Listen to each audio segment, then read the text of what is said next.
今天分享一个莲藕好吃的做法。首先准备一节莲藕，洗干净，削皮，用擦丝器擦成细丝，比刀切更方便。然后再准备半根胡萝卜，也擦成细丝。擦好后加入1勺食用盐，搅拌均匀，放一边，杀出里面的水分。接下来再准备1点葱，切成葱花，切好后直接放入到大碗里面。莲藕也已经杀出水了，把它放到干净的纱布里，用力挤干净里面的水分。搅好后和葱花放一起，先用筷子把它搅散。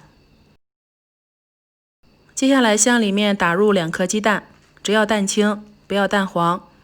加入蛋黄之后会发硬，做出来不好吃，所以只用了蛋清。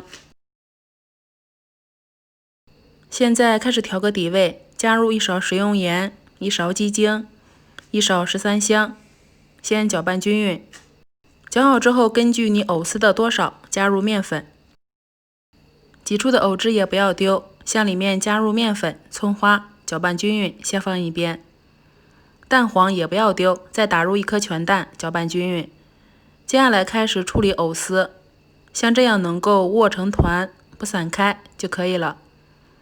然后放在掌心里，把它搓成圆球，再拍扁，拍成一个小饼状，像这样。先放一边。取出电饼铛，刷上食用油，开中火预热，再把调好的面糊倒进来。这个是非常简单的，就像我们平时吃葱花煎饼一样，把它烙熟就行了。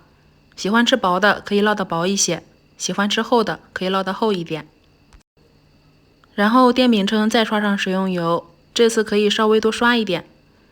把做好的藕饼依次摆进来，上面再刷一点食用油，合上盖子，先烙3分钟左右。选择馅饼模式。时间到，我们打开看一下，像这样底部煎黄就可以翻面了。翻好之后再盖上盖子，再把另一面也煎黄，像这样2面金黄，就可以装盘了。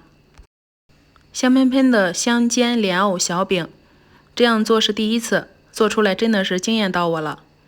口感劲道，脆脆的，非常好吃。仔细嚼的话，还带有莲藕一丝的香甜，好吃极了。还可以调一个酸辣汁，加入蒜末、小米辣，加入生抽、米醋、小磨香油，这样吃藕饼的时候就不会油腻了，非常的爽口。今天分享的莲藕这种做法真的是惊艳到我了，很好吃。建议大家做的时候只要蛋清，不加蛋黄。喜欢的话就试试吧。我是阿胖，谢谢你的观看。